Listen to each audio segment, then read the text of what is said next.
morning, everybody, whether you're on the East Coast, West Coast, or around the world. This is Coast to Coast. Of course, we got Philly painted up. What's happening, man? Yeah, I was because I have to get out of here right at the end of this. I got painted up a little early because I have to run right to the ballpark after this. I thought I was going to be at the ballpark, but today is a little windy and everything. It wouldn't have been good with the noise. Makes sense. Yeah, you know, when it was last night, I wasn't even sure if this show was going to happen. We had so much wind, the power kept flickering. I was like, oh, it might just be on you guys. Yeah, I'm telling you, a Philly and Alabama guy show, ratings galore. Telling there you. We go. Yeah, for people in Alabama.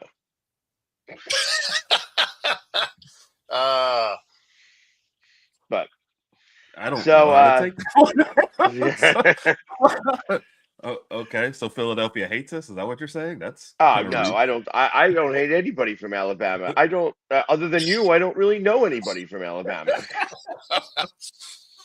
Actually, I was in Alabama one time, so it's not like I'm an Alabama virgin. I went to Helen Keller Hospital. In a previous life, I was a chimney sweep, and I had to fix their chimney. And I went to Helen Keller Hospital. And I tell you, it's very interesting because it's in Huntsville, and you're driving down whatever road it might. I think at that point, it's like maybe is it 40? Is it I-40 that you're going if you're going east to west? And and you see all these trees. Even Donna noticed that you weren't being nice. So even she said it up there. That's not nice. On that note, shout out to Donna. Happy birthday. Happy birthday, Donna. But anyways, you're driving down the road. It might be I-40. It might be I-30. I'm not even sure. But you're driving down the road, and it's all trees and everything. And the next thing you know, there's this big monster rocket that's right on the side of the road and will literally scare you because you what did I just run into? But of course, Huntsville, Alabama is like NASA Central. But you don't know that unless you show up there. And he didn't tell this story just for your benefit. He has told this story before, unprompted. So he does have an Alabama story. Nice. So yes, I have been to Huntsville, Alabama, and I will say that it's an interesting spot. Yeah, for me, Mobile was my only spot in Alabama that I've been, and the weirdest part about that experience is I was Googling. I was like, oh, cool. Like, what's some stuff I should see while I'm there? I didn't have time to see anything, by the way. But I was like, okay, Battleship Museum. I was like, all right. I mean, like, that's kind of cool, but we have them here. So, wasn't that interested in that. And then they're like, oh, and Mardi Gras started here. And I was like, okay, well, that's an interesting fact. So, I mean, that's kind of cool. The third image was like this fountain in a courtyard that you'd see at every retirement home across America. And you're just like, oh, like that list was short. Like, like it was Battleship Museum. We do a thing once a year and that's it. It's a wrap. So then I get there, I get in an Uber and they're like, oh yeah, Mardi Gras started here. It's like, oh, okay. Like this is the thing for you guys. Like you're just like, we do this. And then they proceed to tell me, and this wasn't in one Uber, this was 3 different Ubers. They're like, yeah, we have more murders here per capita than anywhere in the US. I was like, I feel like that might be something you keep to yourself. Like, that's probably not a, hey, you're a tourist in an Uber. I might be the person that does this to you. Like, I remember all those moments as a kid when they're like, hey, don't ride with strangers. You guys are, really kind of solidifying the fact that maybe that should still be true. I like how both of y'all got into the very edge of Alabama, took a look around, was like, all right, not going any further than this. Well, I was there for a reason. Like, Philly got like 15 minutes into Alabama and said, all right, turn it back around. I'm getting back out. Yeah, my other Alabama is my flight over it. That's it. That's it. Yeah. So there you go. I mean, that's how we feel about Alabama. I'm sure there's some lovely places. I got to imagine Birmingham is actually a fairly large city because obviously the Stallions are from there, and the last time that the Stars were in the championship, they lost to the Birmingham Stallions. I remember because I went to that game.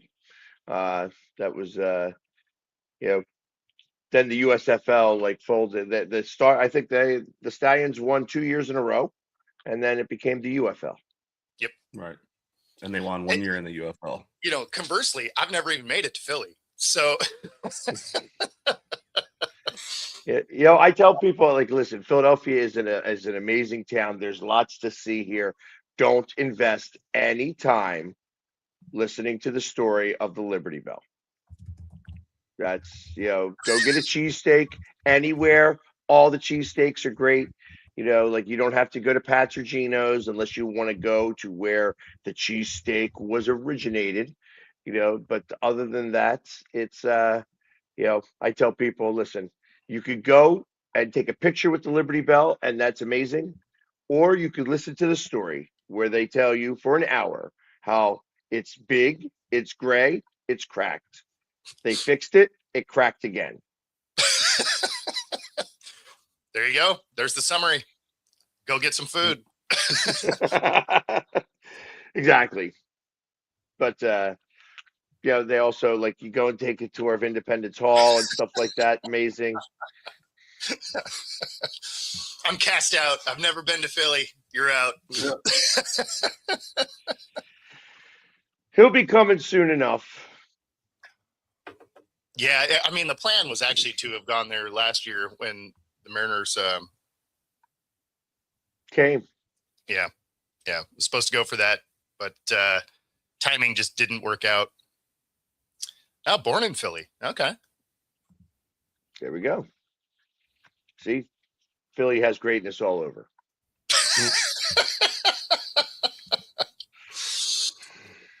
Anyway, so the baseball classic happened, and and probably in one of the funnier moments, Italy beats the brakes off of Mexico 9-1, and after the fact, they're like, "You're welcome, America," because them winning means that us not knowing how to do math allows us to get into the next round. But just funny that that's how they went in the post game. It makes you wonder if that is going to be some great bulletin board material where the U.S. goes in and absolutely smacks Italy. Well, first off, they wouldn't play each other again for to the semifinals, I think. Yeah. So it would take a minute, so a little fun fact: Italy is undefeated against Mexico. Oh, that's interesting. So it's like they are now 4-0. They were 3-0 up to that point, and of course, as Joe is probably loving life because his country and my nationality is very well represented. There is not one real Italian on that team. You know what I mean? There is nobody from Italy on that team at all. So do you actually want the national team, or do you want to win? Want to win? We will sacrifice everything for a win. It does just show that the Italian heritage is strong in baseball. Yeah. Have you eaten some Italian bread? Cool. You're on the team. Well, that's exactly what they did with Nola, because I tell you, Nola is not even the slightest bit Italian. The name isn't Italian. I mean, he was named after the city he was born in. You know what I mean? That name kind of came from, hey, oh yeah, we're just going to call you. I guess it'd be in the finals. New Orleans, Los Angeles, or Louisiana. Mhm. And that's how they named him. So he is not any bit Italian, but pitched really well. And Mexico is out. The USA is in, and they will be. And I thought that there's not they would only facing each other in the semifinals because that would determine who's going to play like Japan or something. I don't know enough, I guess, but you look it up. Well, I mean, we could just end it right there. I've only looked at the next part of it. We play Canada next, and that's the only thing that I have looked. I haven't looked at the rest of the bracket to see. And that's on Friday. Yeah, I hadn't looked at the next round. Yeah. What's happening, Brad? It was just funny watching the posts online, like Italy reaches 4 runs, and everybody's like, all right, Italy has 4, right? So we're safe, right? I was like, yeah, man, we're good. Well, all Italy needed to do was win. The run totals, that was for Mexico. If they but they're saying if Italy reaches 4, that way for Mexico to win, they'd have to get over that. And then because Mexico had to win with under 4. So everybody was saying if Italy gets 4, that way, even if they lose, Mexico would have to get over that run total to win, and then U.S. was safe.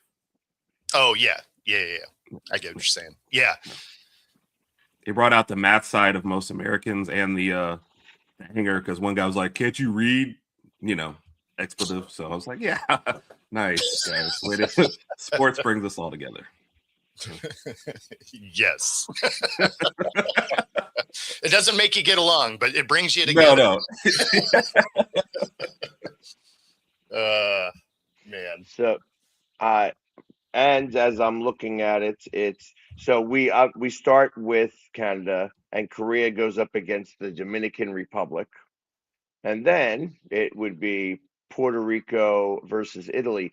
Italy, mind you, has not been favored in any one of the games at all. In fact, they were a severe underdog yesterday. They were a severe underdog against the U.S. They were the U.S. was a minus 1,100 to win that game. So Italy is really so this one's is closer. It's Italy is a minus Puerto Rico is a minus 125. So it's Italy's probably a plus 105 in this. And then, of course, Japan against Venezuela to end out the quarterfinal round. But if what you're saying is correct, Joe, that means the U.S. and Japan would be playing in the semifinals. No, it looks like they're on the opposite side. United States and Canada are on the same side as Korea and Dominican Republic, if CSBS Sports is right. Okay. Right, because it's one side and the other side. All right, so then we're going to be playing the winner of that game as long as we beat Canada. Yeah, and I feel like we're on a trend of that right now. We beat them in curling, we beat them in women's hockey, we beat them in men's hockey. They were cheating in curling, by the way. That's right. There's cheaters. that little finger tap. That's what did it. The finger tap of doom. I just like that the women's team immediately did something similar the next day. Yeah. And they're like, we also didn't do it. It's like, guys. Yes. But let's pretend like there's not 30 HD cameras from every angle on this. So I too will also be rooting for Italy and USA. I think that's going to be make for if it. Hey, listen, I would love to see Italy beat Japan. I think that would be amazing. Yeah. Have it the Italians versus the Americans in the World Baseball Classic. Italy, that powerhouse of baseball.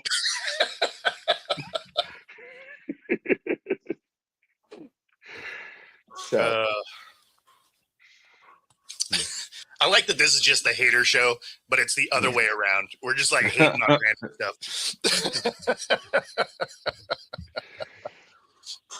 The crew is spicy this morning.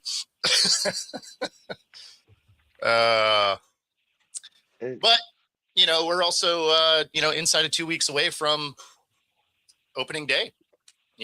So that's that's going to be cool. I hope the Mariners can turn around what it is we're watching in spring training, because although there's been moments where you're like, okay, like that's a cool thing, it hasn't looked particularly good for the Mariners so far, which is a little worrisome, because usually they do really well in the spring training and then fall apart in April. So I'm thinking, if they're not going to play well in spring training, maybe we're going to kick it off like, let's go. But isn't there like 6 guys on their starting roster playing for teams? Yes. Yeah. So I mean, let's face that. When you lose 6 guys off of the starting roster, you're going to struggle a little bit, and these games don't matter, so it's okay. You know what I mean? No, exactly. I didn't realize they're all playing in the Classic right now. I didn't realize that Cal was the runner-up. I thought he won the MVP last year. No, I guess they gave it to Judge again. Yeah. It's a shame. We were actually following that one right down to the end. But. Yeah, they it was too bad, right? Because obviously Judge had an amazing offensive statistical year, right? Right. Defensively, Cal's way better, right? So that's where you're like, okay, Cal is having an unprecedented offensive year for a catcher, but we're just going to ignore the fact that he's one of the best catchers in the league, right, when it comes to doing what he does. So yeah, it was a little disappointing, but I mean, Judge's offensive numbers, you couldn't argue that angle of it. Like, right, he was amazing, but it's not like Judge is out there being a platinum glove winner or anything, right? Yeah. So, and we talked about it. If you're going to knock off, a guy in a Yankees uniform, you've got to be like, head and shoulders above on all things. And if he was winning, well, you should hit like 60 home runs and things like that. You know what I mean? Like, it's I'm sure it was probably a very close vote, but it was, but I don't know, like going into it, that final week of the voting for it, you felt like there was no chance Cal was actually going to get it, because the narrative around it had shifted so much that they were hammering Judge in every way of how he was just leaps and bounds better than Cal, which was crazy, but that's how the narrative went for the media. And of course the media is who votes. So you're like, oh, okay, yeah, Cal's not going to win this. Well, he also struggled for the last week of the season to hit the number 60. Yeah, so, I feel like there's a lot of pressure to do that. Yeah. Right? Like, because once you cross that, then you're like, oh, okay, it's done. Now I can get back to what I do.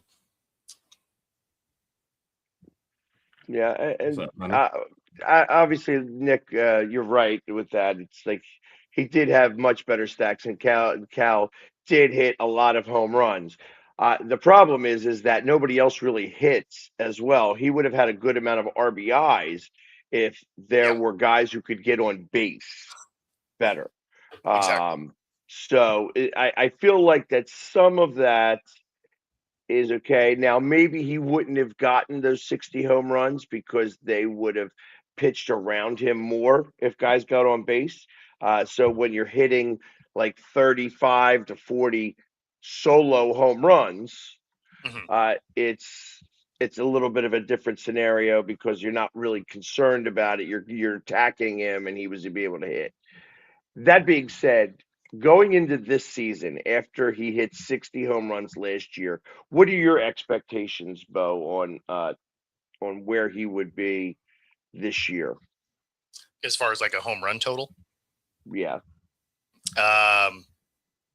Probably like 40. Right? Like I don't see him being on a record pace again. Like that's generally not how things work, right? I imagine he comes back down to earth a little bit. I expect him to be about a 40 home run kind of guy. Yeah, I actually put it at about 48. thinking that it's he's gonna be able to hit some home runs. You guys didn't add enough power or anybody to protect him. So I feel like you're going to be in the same type of situation. He's going to hit. You guys had a good amount of walks, and I feel like that if you moved him up into the order for number 2 rather than 3, that he would get more at bats and might be able to get more going on. You guys got to get on base is the problem. Like I said, he had a lot of solo home runs, which really was frustrating, I guess, if you're a Mariners fan. However, he did get you to the ALCS. We're used to that feeling as a Mariners fan. Frustration is just part of what we do. Yeah. I remember leading up to that in the playoffs, there was like not a whole lot of excitement from Bo. He was just kind of like, just wait, Herb. Just wait. Oh, he was all season long. He was from hope to note. That is literally a hashtag I started a decade ago. And it has really held true the entire time. From hope to nope was absolutely a thing. And I mean, it was great for them to push through this last year. It was an exciting run.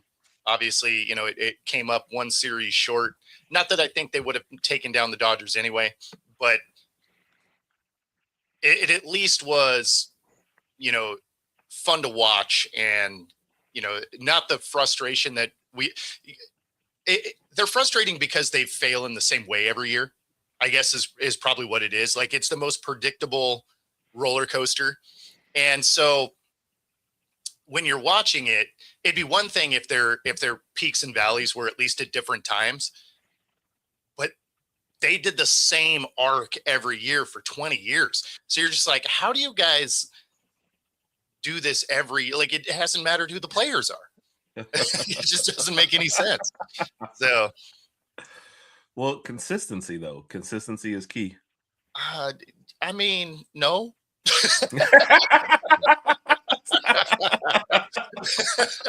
Like, if you're going to be consistent, at least consistently get in instead of consistently miss it by 1 to 3 games. You're like, it's that old guy with the dollar in the commercial, like, almost had it. Like,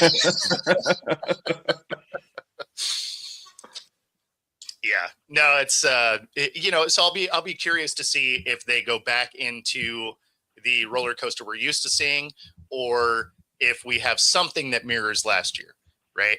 Because the ride that you've been on as a Mariners fan is like you're going to Six Flags, but you only ride the one roller coaster. You walk by 15 other ones. You're like, yeah, I'd really like to try some of these other rides. Well, how come you're in the line for this one again? Like, well, because I know what this one does. It's like, yeah, but it's not fun. See, we'd rather be comfortable than than take any kind of risk, Bo. That's all it is. Yeah, see, I'm not a fan of that. Like, let's go try and win something. I like to win, dang it. Man. But in any event, yeah. So their struggles in spring training, obviously, yes, they're missing players because of the World Classic.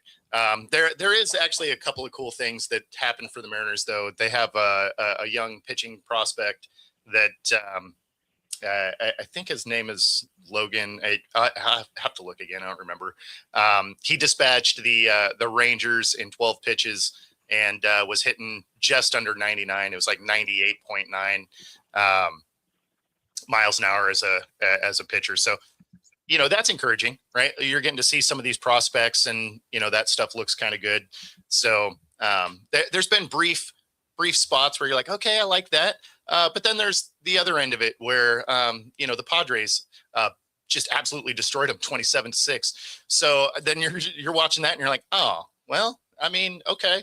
It makes me think of Major League 2, where you're just like, oh, I thought you were pitching today. I was. Oh, sorry. I didn't turn it on until the second inning. Like, so, all right. like a ghost in the machine here. Yeah, he froze up. So we're still on Mariners hope. Remove him. And there he is. There we go. Here. Yeah, I lost Wi-Fi, so now I had to switch to the phone. I got you. Yes, Major League 2 was funny. Yes. Yeah, it's still early. We're still in hope. Well, you know.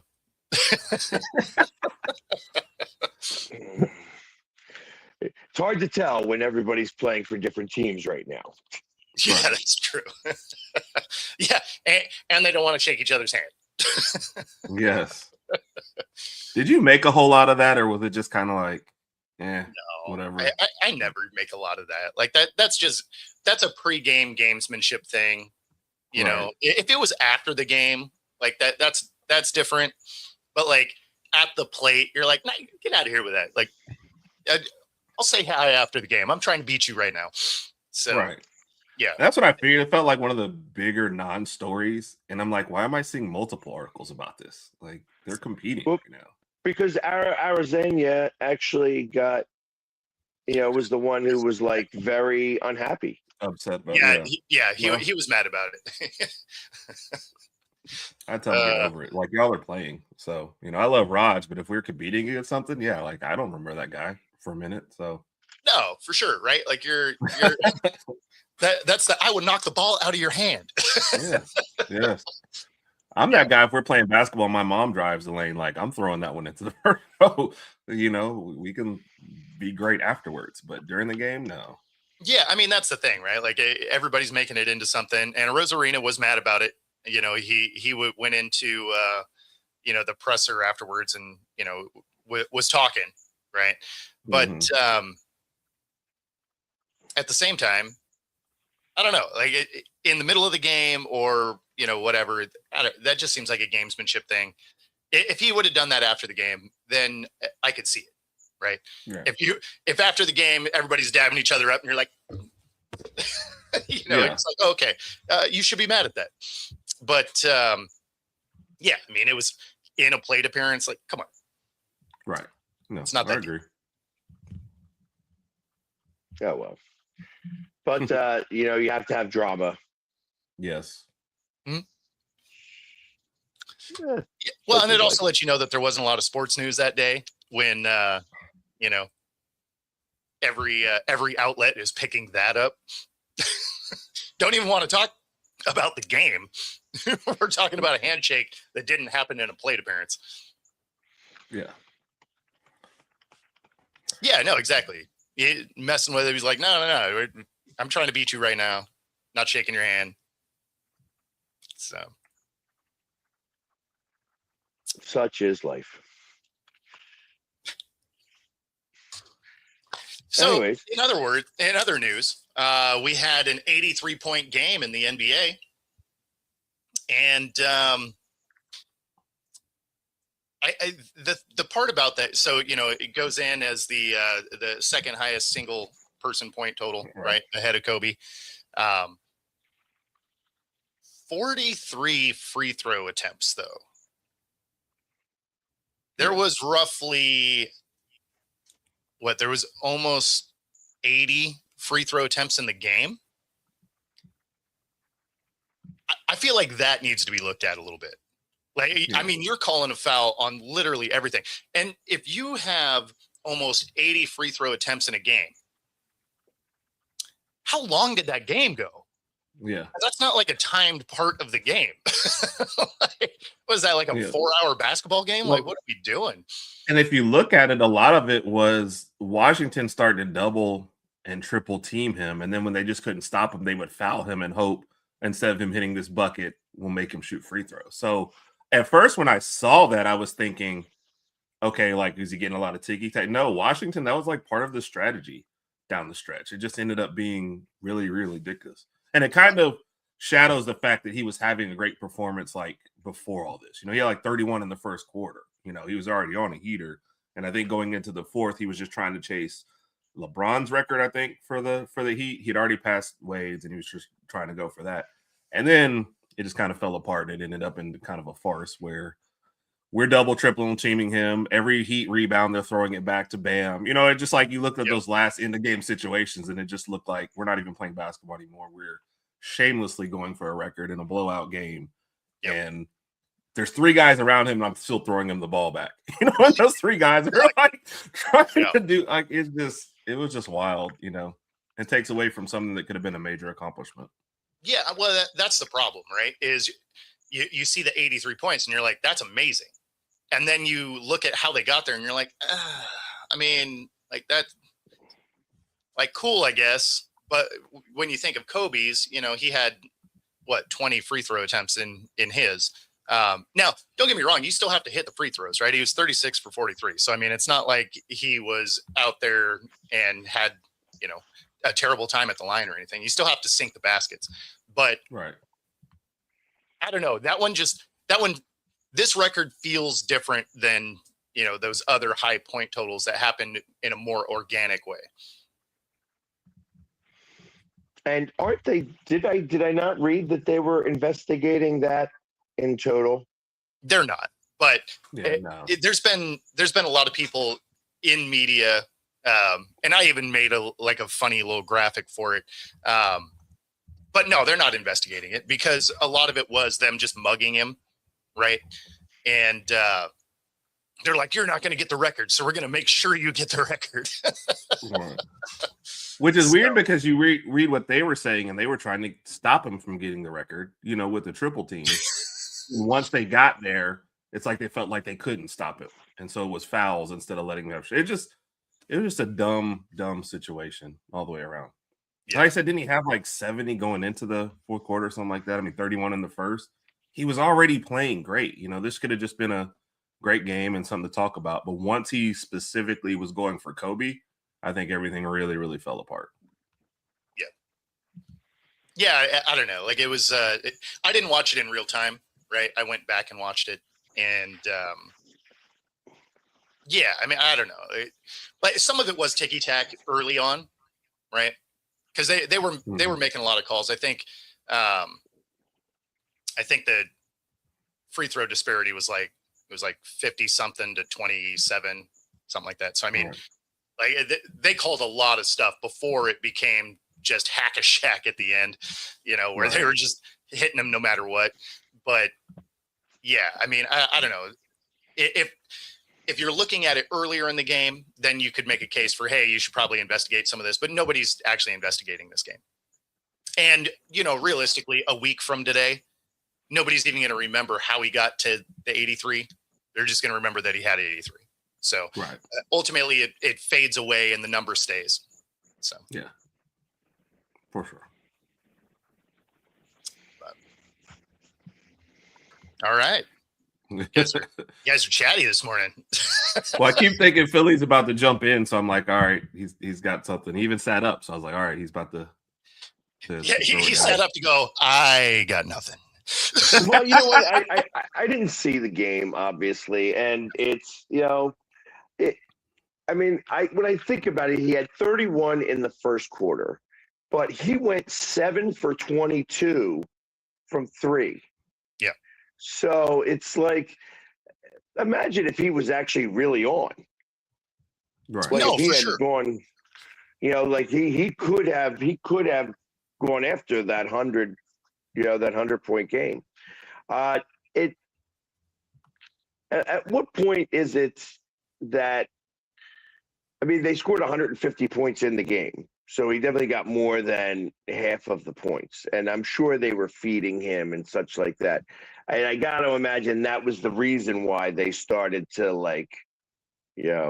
hockey check him. Yeah, like hockey check him. Now you're like, now we're going to, make your body hurt because you keep scoring points. Right. I feel like that's why. I mean, he missed 7 free throws. I don't care how many free throws you're taking. 43 free throws. If you're that guy, you should have missed maybe 3. So I mean, so now he would have been at 87. And then you give him 4 more. If he had 50% from the 3-point line, he would have had 101 points. Yeah, no, there was definitely a path for it, no doubt. Yeah. So, I mean, it's interesting. It's definitely different than Kobe's.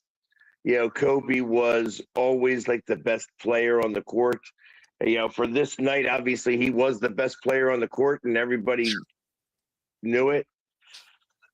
But he's also played one of the worst teams, though, too. So, like when you said you didn't watch it, not many people did. Like, I think most of us had to hear about this, but it's still the Heat versus the Wizards, And Bam Adebayo is good, but the fact that he was the best player on the court, like to your point, just shows you how bad of a game this was.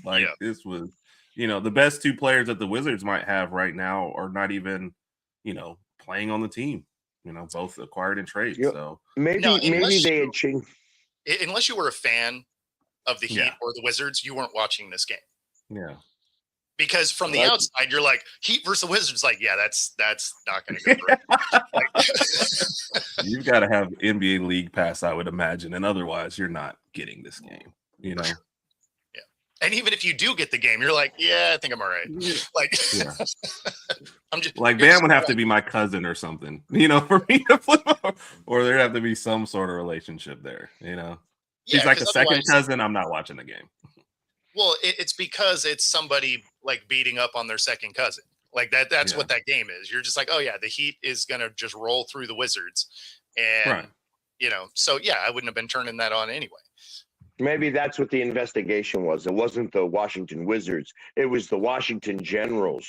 They're the ones that played the Harlem Globetrotters. Yeah. The team that has never won a game. Yeah. Yeah, they are 2,614. Yep. Basketball's banana ball. That's what it is. Yeah.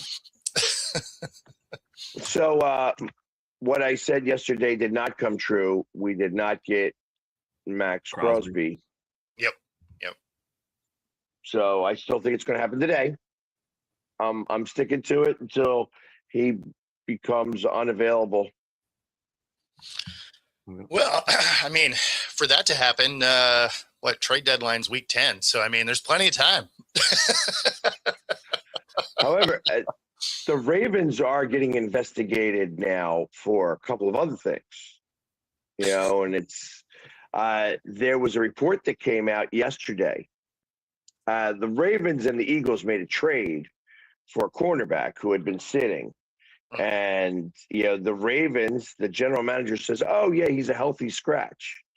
He wasn't a healthy scratch. He actually had an injury that was unreported. And they are trying to decide on whether it was a big enough infraction that it could cost the Ravens a draft pick or so. Okay. Because the Eagles traded they swapped draft picks and they grabbed this guy who never even, I think he came to the team and says, you know what, I'm retiring. I'm not, I don't have it anymore. And I have to imagine that he did that the moment that he saw, Quignon and Coop and was like, yeah, you guys don't need me here. You know what I mean? I'm just going to retire right now. So it was like, hey, they made the trade. 11 days later, he retired, all based off of the fact that, hey, he was a healthy scratch. We weren't using him. And ultimately, he had a surgery. He was getting, and he was not playing because of soreness. But that's not how it was portrayed. Yeah, I mean, so obviously they were trading in bad faith there. It makes you wonder if that's how this Crosby thing came apart too. And there's a little bit left over from the surgery that he had during the offseason here.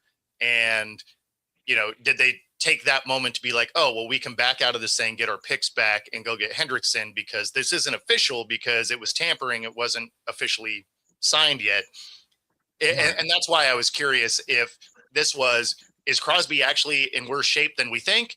Or was this Baltimore a little bit in bad faith because they realized they could undo this deal easily blaming it on this to go get another guy that is also highly effective and keep your picks. Now, don't get me wrong. If I'm Baltimore, I'm interested in doing that, but it's still a bad situation. Yeah. Yeah. And that's what I wonder when you said the investigation. Is it just on the one trade, or is it kind of both of these incidents combined or making you go, okay, what's Baltimore doing over there? So I look at what Baltimore did with Crosby a little bit like, and it's just kind of funny where there are games, football games that I'll go to that I will look to see if I can move down closer to the field, and I'll find a ticket on Ticketmaster, and I hold the ticket.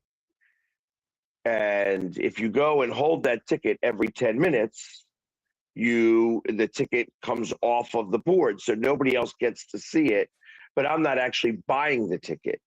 Now you got to be diligent and keep hitting the hold. Like you got to go back in and refresh and then re-hold the ticket after it gets released back in, so on and so forth. So you're playing a game. I feel like that's what Baltimore did here. Right. I think that Baltimore knew they weren't going to create this. They're like, oh yeah, we're going to give you 2 first-round picks, and and then it's like, hey, when it gets to the actual portion of the season, nope, fooled you. You know what I mean? And I feel like that's part of the gamesmanship that you can kind of do to certain teams. The problem with that is there's only 32 teams. So you do that and you end up with a lot of GMs that probably don't want to deal with you anymore. So that would hurt you a lot moving forward. So like if you wanted to, and why would you do that to the Raiders? They're already bad. Like it'd be one thing if you were doing it to a Super Bowl champ. You're like, hey, we're gonna mess these guys up a little bit. You're talking about a team that has the number 1 overall pick. Like, there's nowhere to go but up.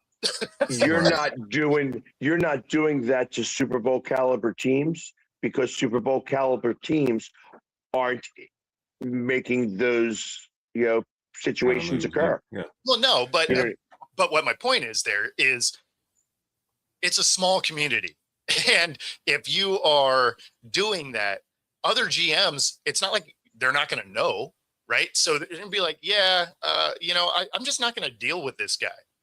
Right. Because I don't need him to unravel the deal in the 20th hour. Like I want to know when I make a deal, it's a deal. Then it's going to be a deal. Right. So if that's how it went down, I mean, all you did was hurt your future in that. Yeah. But to his point, though, as fast as the Hendrickson deal came up right afterwards, makes it look worse. It makes it look like, to his point, they were holding Crosby and then just over here negotiating. Then once they got this one done, they're like, okay, we're good. And it's the Raiders, so it won't come back to bite us. And I feel like that's exactly why I was like, oh, this looks like a bad faith situation. Right, for sure. But and I feel like that's exactly what's going to happen now, because if you have this, and then you have the situation with the Eagles, that you probably are going to find that general manager is not going to last very long, because it is a small community. And I have to imagine that they are going to start talking amongst themselves. Yeah. It's I'm laughing at a comment. It's yeah, I can't see the comments right now. Yeah, it's all right. Yeah. You don't need to.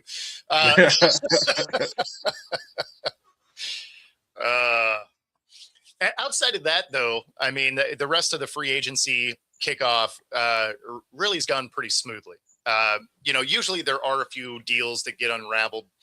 I haven't really heard of any other ones that have had that happen. Usually there's a handful of them that for whatever reason, it just doesn't come together.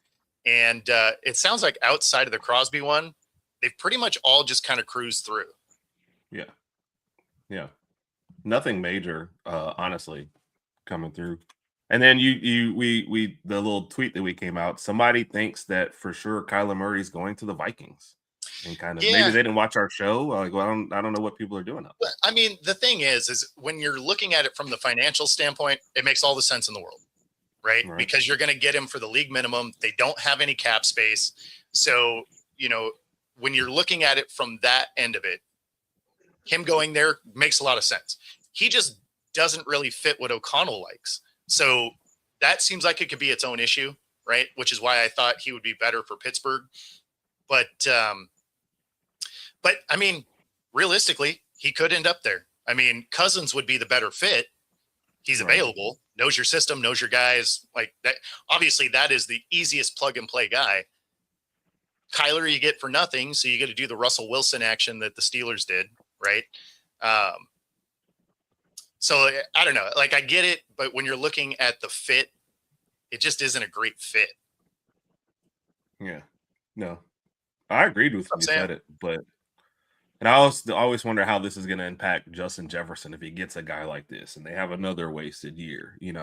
He's already come out talking about, hey, you lost. If we had kept Darnold, we'd have been fine. And now you get another one in there. And then does this also slide down like JJ McCarthy? Was that just a total wasted pick now at this point? And that was a first rounder. So it just feels like you've got some of the better skill guys, especially a wide receiver, and you're just going to end up wasting their primes trying to figure out the most important position. Yeah, I mean, that's probably the biggest issue is the rest of the team is ready to rock, right? They have a good defense. They have a solid O-line. They have weapons. You just need a quarterback that can competently do the job. You don't even have to have an MVP at the position. You just need a guy that can come in and play the position. And I mean, unfortunately, I don't know that Kyler's that guy for you anyway. He's athletic, no question. Is he going to get up to speed to lead your team this year? Are the rumors of him not wanting to study a playbook real? Because if that's the case, it's definitely not going to work out. So, I feel like there's way too many question marks for Kyler to go there when you have a guy that literally knows your whole system. Right. If Kyler was the only high-level target out there, hey, fair enough, right? But when you have Kyler, who has a work ethic question mark around him, whether it's true or not, right?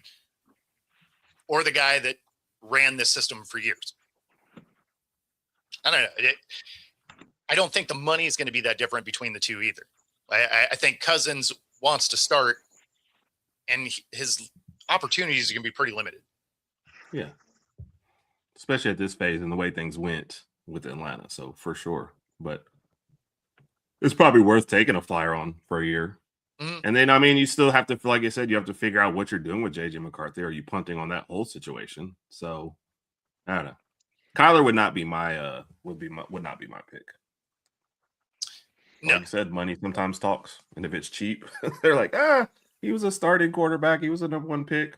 Mm-hmm. Let's take a shot at him. So I see it. Because they have limited cap space, like that's one of the bigger things too. But none of the guys that are available are going to command a lot of money at this point. So even the financial end of it doesn't mean that much because you're going to get Cousins for cheap too. If Rodgers comes back, that's relatively cheap. You could probably, get Carr off the bench.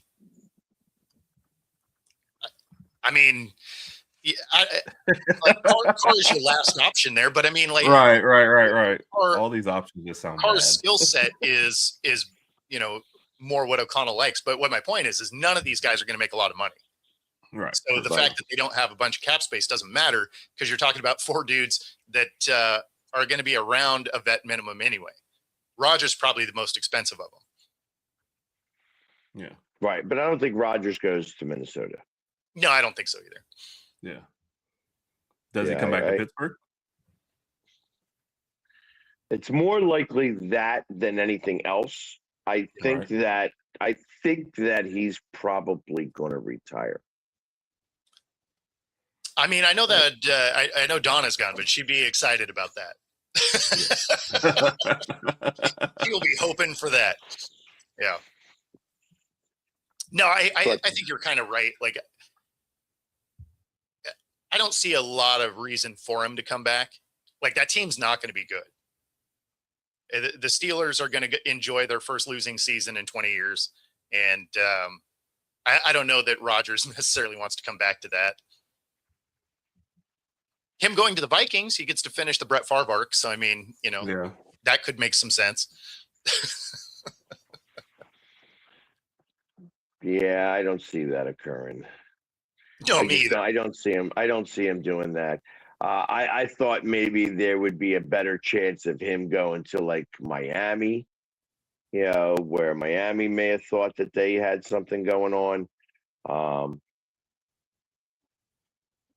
It's and I still think Kyler Murray has got something for Miami. Like I know that they just signed Malik Willis, and that's who they're projecting to be the starter there. But having some competition there, I would wonder if Kyler Murray would beat out Willis. I was actually surprised they took Willis. I thought they were going to have Ewers and Wilson battle it out because they want a quarterback next year in the draft. Right. Malik Willis is going to actually win you just enough games to mess up your draft selection. Kind of like Geno to the Jets. Right? Yeah. That's what I thought of when you said that. Like they're in the same boat. They both need a quarterback. Next year's draft is going to be decent for quarterbacks, and they went and signed some guys that are going to put them out of position for that. Yeah, they're not going to be good, but they're going to be just good enough.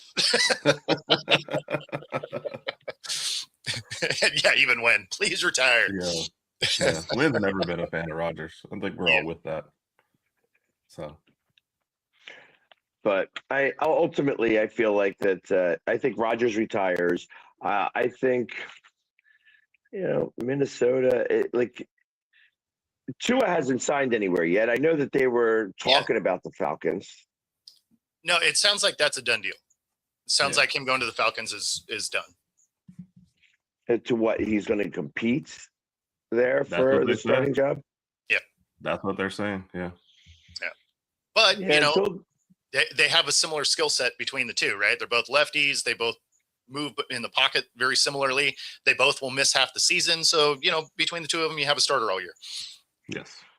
Well, that's kind of why I think it is uncanny. I was wondering if Tua fits into the Vikings scheme at all, and have they had conversation? I don't believe so. On all of those, he was linked. He was linked so fast to Atlanta. Yeah. It didn't even seem like there were other stories or anything out there, any other kind of word. It's almost like Atlanta called and they just said, okay, and they took off for Atlanta. That's what the outside feel of it was. Yeah. I mean, because Cousins going back to the Vikings. I mean, if you're Minnesota, you've been down that road.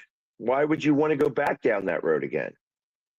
I mean, well, because the road you're on is absolutely wasting the talent on the roster. So you could at least go back to a guy that gets you in the playoffs. Yeah, but it's also the guy who is, the moment that the limelight shines bright, he does not. No, for sure. I mean, all of those things about him not being able to play in prime time is a real thing, right? Like the numbers support it.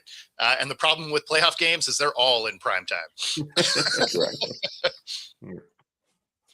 So, I mean, it's like they would have a better chance with Phillip Rivers. My opinion. I mean, they might. Who knows? Rivers didn't exactly light it up through the playoffs either. Like, there's a reason he didn't win a ring. Yeah. And a lot of these guys will look at the regular season success. Love a guy like Cousins, especially with the Vikings having such a down year. Sometimes you end up settling when you do stuff like that. And you're like, look, can't fail in the playoffs if we don't make it back to the playoffs. And, Kirk Cousins can get you to the playoffs. You just, the ride's going to stop there. I work with my coworker. He's a huge Kirk Cousins fan. Oh, he got a great attitude. Love the guys, body language. I said, so you think he can win a Super Bowl? He's like, oh, no, he's not winning a Super Bowl. But I love that guy. I said, okay. And I think that's the Kirk Cousins experience. So the guys that love Kirk Cousins that way are the guys that draft him on their fantasy team all the time. And all he does is throw, for 4,000 yards and a bunch of touchdowns. So if you're playing fantasy, Cousins is great. Stafford was in Detroit too, right? Right. If you looked at his stats, you're like, oh yeah, stat monster is awesome. And then you look at his win-loss record, and you're like, well, that doesn't matter for fantasy. Yeah. Yeah. No, it's no, I mean, again, I think you go with Cousins because, I mean, it's not like Kyler's had some amazing, playoff runs either, right? Even when they have started the season out well, they fall apart. There was that season, they started 7-0 or 8-0, something like that, and then missed the playoffs because they just couldn't figure out how to keep playing football. So, it's not like there's that super clutch gene that you're looking for in Kyler. So none of these options are great. They're just happen to be all better than McCarthy. Right. So the best of a I bad think situation. I think Kyler goes back to baseball. Yeah, I don't think so. Because of who owns his rights, probably not. I don't think he wants to go be in Oakland A or Vegas A or whatever A they are at the moment.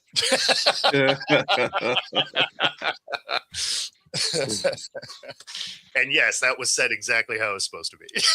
Yeah. That being said, we appreciate everybody tuning in today for our little bit of a disjointed show.